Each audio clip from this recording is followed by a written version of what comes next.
Dahan-dahan.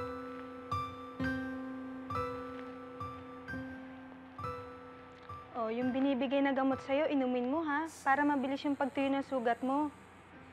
At saka wag mong kukut-kutin yung sugat mo, ha? Para gumaling ka kagad. Oh.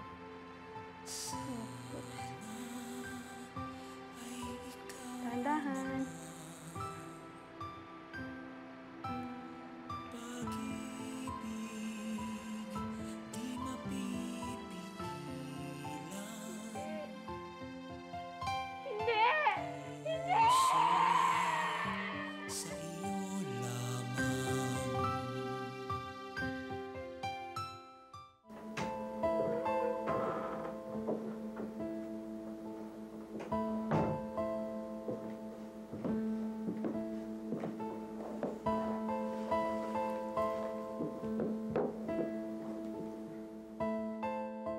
Oh, gising ka pa pala. Hindi ako makatulog eh. Bakit?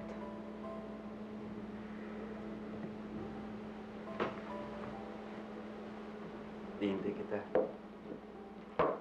Vladimir. Vladimir, ano ka ba? Not now, I'm tired.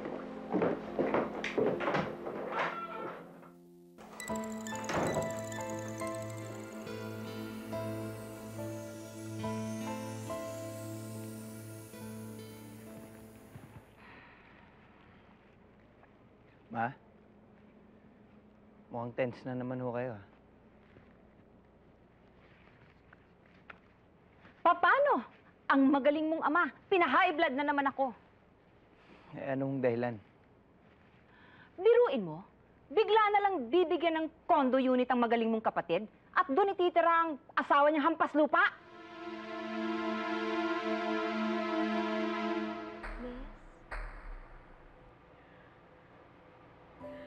Bakit nila ginawa sa akin to? Anong kasalanan ko sa kanila? Bakit nila ginawa sa akin to? Sino yun, Miss? Sino? Wala silang mga puso. Mga hayop sila! Mga hayop sila!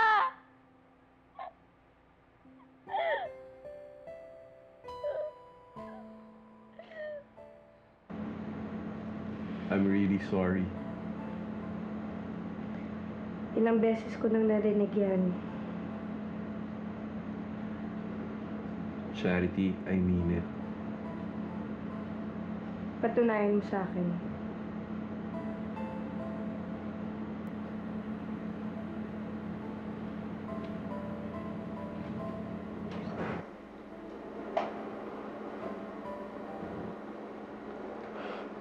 Vladimir! Vladimir, ano ba? Sabi ko ayoko, diba?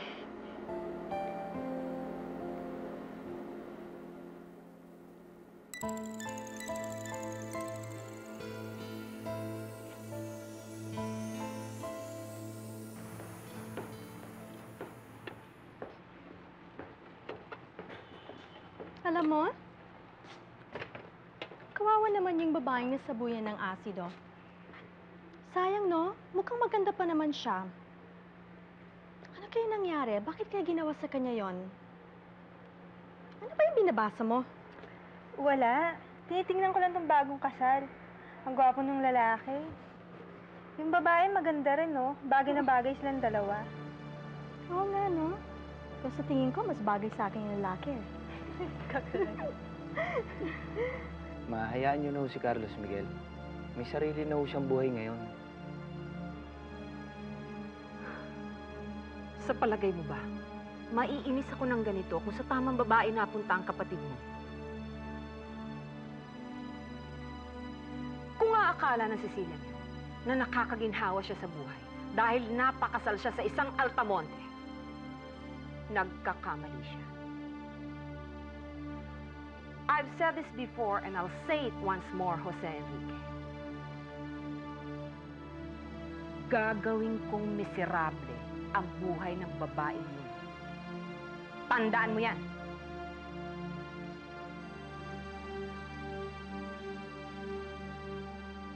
O Gilier, ha? Dapat susundin mo ang mga bili ng doktor. Huwag ka muna magkikikilos. Ay naku, Ana. Sutil tong bata na to. Mahirap pagsabihan. Dahan-dahan. Dahan-dahan lang.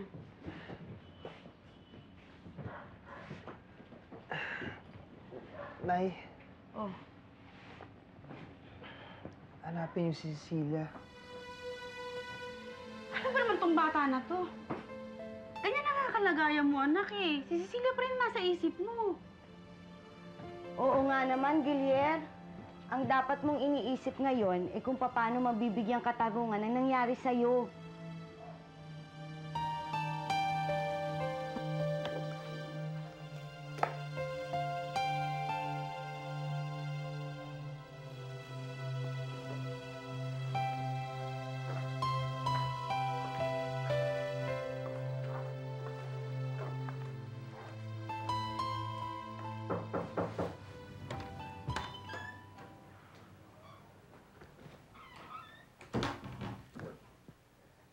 Ito nga pala yung mga pinapakuha mo sa office ni Mr. Remando.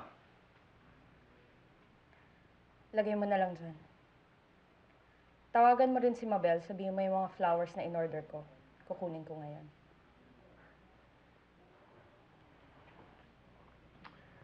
Para saan ba yung mga bulaklak na yun?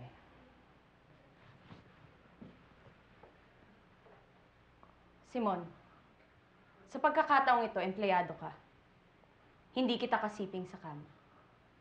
Kaya kumilos ka sang-ayon sa nararapat.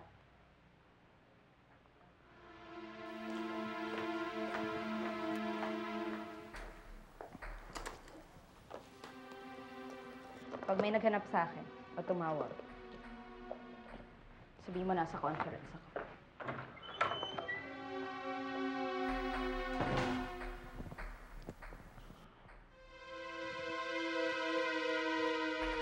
Pare!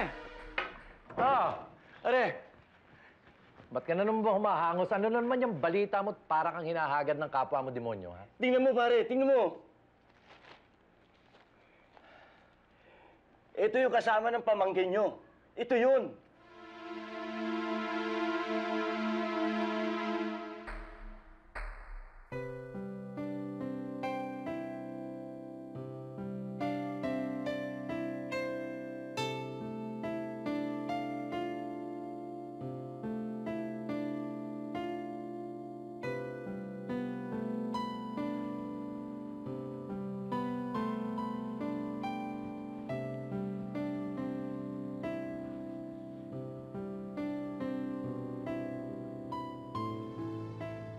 Happy birthday, anak.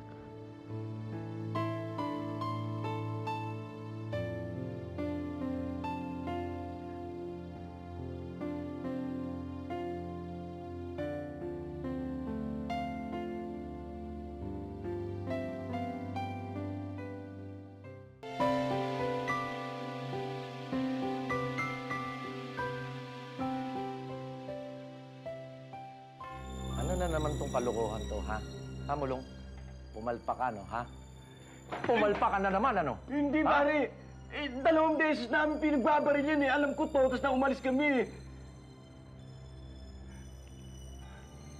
Pare, maniwala ka, pare. Ikaw nahayop ka, nakakadalawa ka na sa akin, eh. Puro ka sablay.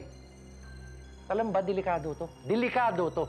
Dahil malamang, etong gunggong na to, may nalalaman na tungkol sa kaso ni Cecilia. Hoy, mag-ingat-ingat ka, Mulong, ha? Nakita ka nito. Pwede kayong ikanta nito.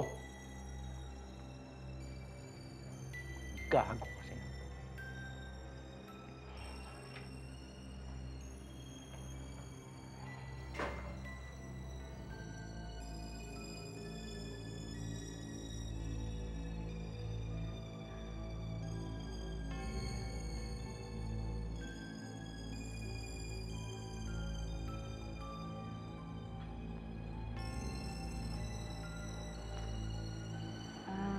Miss, may kasama akong reporter. Baka gusto mo na sabihin ang nangyari sa'yo.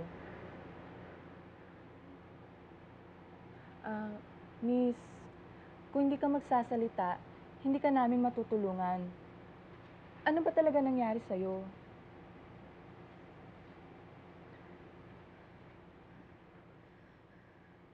Manloloko siya! Ako ang tunay na Cecilia Pulenzo! Ako ang dapat niyang pinakasalan, hindi siya ako! Ako ang tunay na Cecilia Pulenzo! Ako ang dapat pinakasalan ni Carlos Miguel, hindi kita! Ako ang tunay na Cecilia Pulenzo, hindi siya! Ako!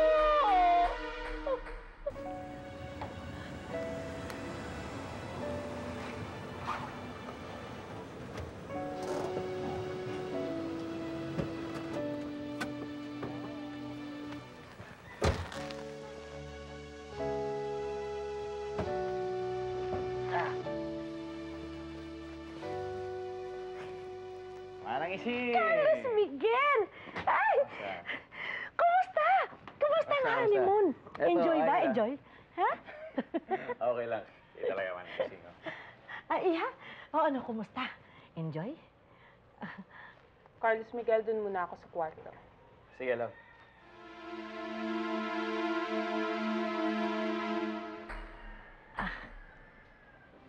Hindi yata nagustuhan ni Cecilia yung biro ko. Ikaw nang bahalang humingi ng dispensa para sa akin. Wala ko yun. Ako ang bahala. Naiintindihan yun, ha? Ano? Tara, pasok na tayo. Oo.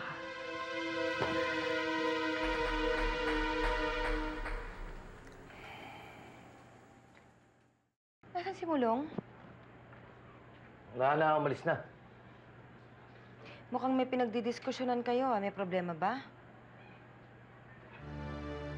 Mariana, nakikinig ka ba sa usapan namin ni Mulong? Ha?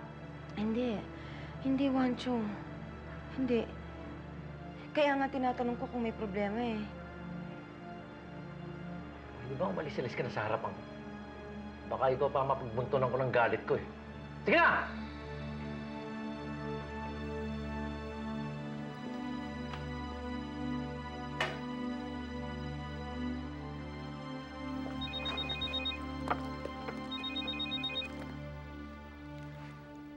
Yes?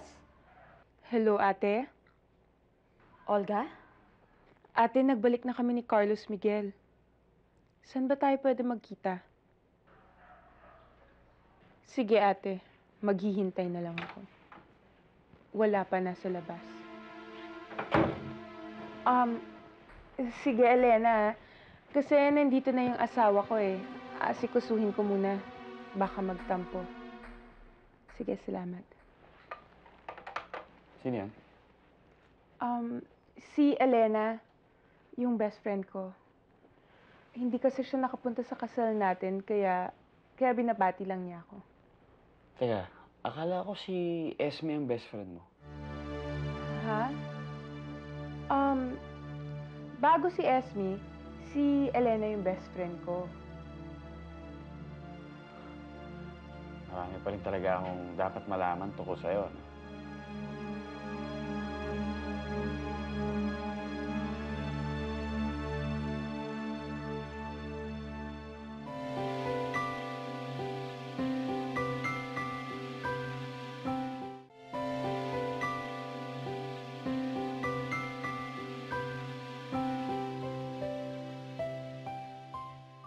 Tingin mo kaya, anak, kaya mo na pumunta sa presinto? Nay, wag na. Anong wag na? Ano, pababayaan mo na lang nangyari sa'yo niyan?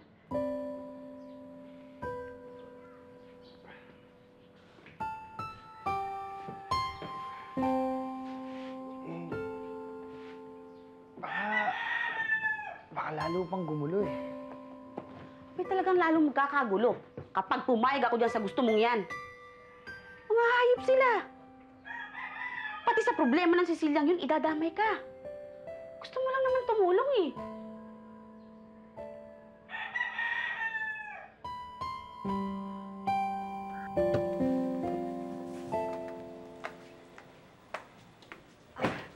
Ma'am, wala po si Senyora, pati rin po si Sir. Sino Carlos Miguel? Nandito ba? Malis din po. Ang nandito lang po yung asawa niya. Manang Ising? Manang Ising? Manang Ising, pakihanda nga ng maiinom ang bisita natin. Opo.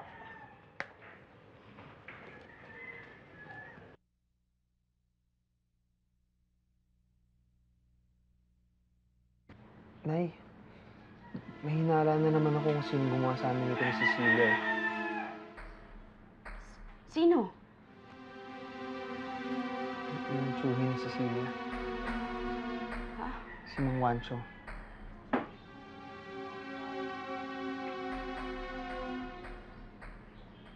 Hindi pala madali tong ginagawa ko. Unang-una, hindi ko pa pala kilalang lubusan ng Ceciliang yan. Para magaya ko ang bawat kilos niya. Olga, kaya nga dapat mag-ingat ka. Sa bawat ikikilos mo at bawat salitang sasabihin mo para hindi ka nila mahalata. Eh, nasa na ba yung babaeng yan? Si Cecilia? Wala na. Dinispatcha na siya ng tatay mo. At kung may sapusa man yung babaeng yan at buhay pa siya, sinisiguro ko sa'yo, Olga, wala nang makakilala sa kanya.